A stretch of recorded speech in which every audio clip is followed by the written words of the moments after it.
Hello, it's Sharon here from the Functional Family, and I am so excited to be sharing with you a little bit of my chapter from the Women Leading the Way book.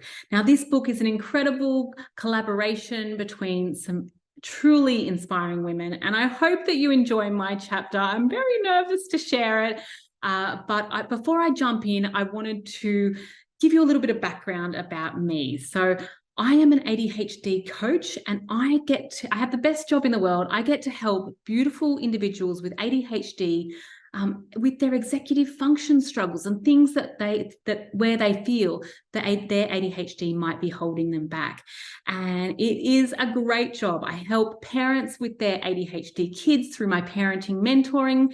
I do adult ADHD coaching and coaching with teenagers. I have a 6-week program that changes the environment around the ADHD members to get the environment to work with the ADHD brain and take the stress off the whole household.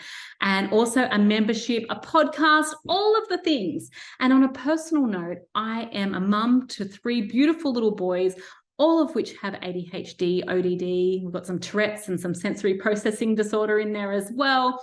And my husband, he has ADHD, and growing up, listening to his stories, he had such a trauma-filled childhood growing up, misunderstood with ADHD, being socially isolated, having a lot of trouble at school, and his self-esteem as a result. And I looked at my beautiful boys when they first got their diagnosis, and I just didn't want that to be their story. So I got to work and I studied ADHD both informally and formally. And now I get to help other families just like mine have a more fun and functional life with ADHD. And it's a cool space to work in because, I'm constantly fascinated by the ADHD brain and all the cool things it can do.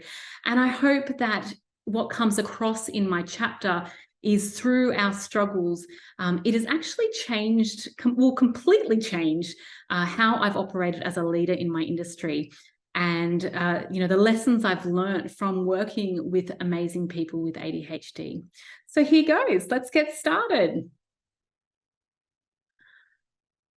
I ran my fingers along the wall as I walked down the stairs.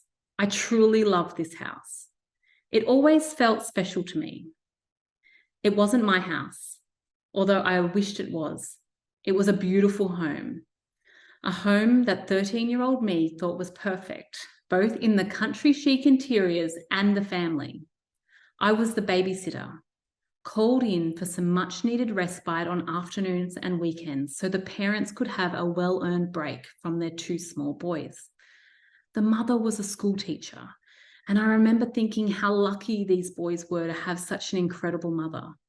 I spent a lot of time in their home, and I got to know her quite well. From the exterior, they had it all. But as I spent more and more time with them, I began to realize that the mother, as incredible as she was miserable. I didn't notice this at first. It was something I grew to know after spending years with the family. I imagined she woke up every day, resolute that today would be the day that everything changed. She could fix this if she just tried harder. If she just had more patience, she could make her family a happy one. But inevitably, the day would track along like all the others, and she would feel exhausted and burnt out before the sun had gone down. As I continued down the stairs, I announced, "The boys are finally asleep," with a big sense of pride that I could, most of the time, get them to do what I needed them to. She met my gaze. She had that look. You know that feeling when you're upset and you're holding it all in, but if someone dares ask you if you're okay, you'll burst out into tears that you're not sure will ever stop. Even at 13, I knew this feeling, so I didn't ask her if she was okay. I just stood on the other side of the kitchen bench and changed my expression to concern. She said, "Do you think something's wrong with Thomas?" She continued, "I spend a lot of time with kids, and I don't know anyone any children who are as naughty as him. Everything is a battle. Why can't he be like his brother? Why does he make everything so hard?" I didn't know what was wrong with Thomas. Sure, I could see him struggling in certain situations, but I didn't know anything about ADHD back then. Without me answering, she seemed to resign herself to the situation and spoke softly to no one in particular.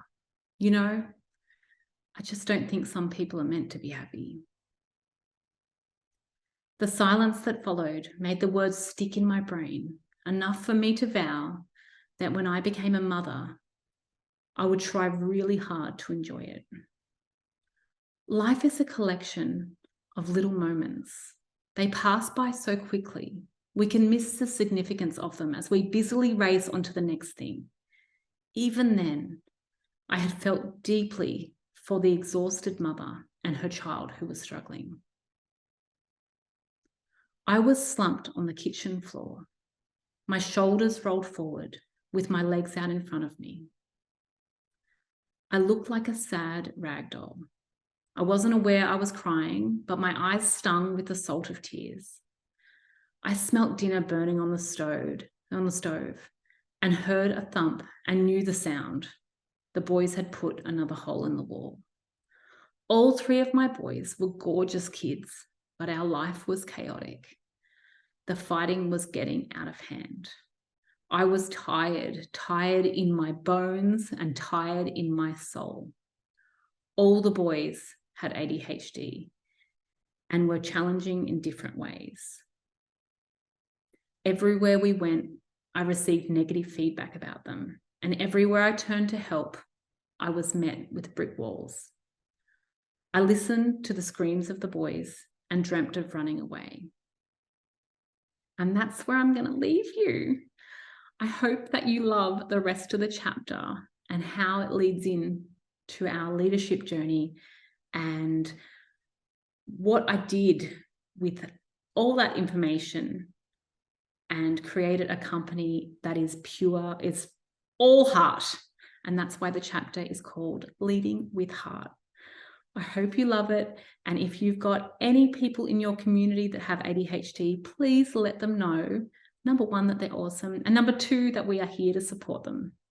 Thank you so much for listening.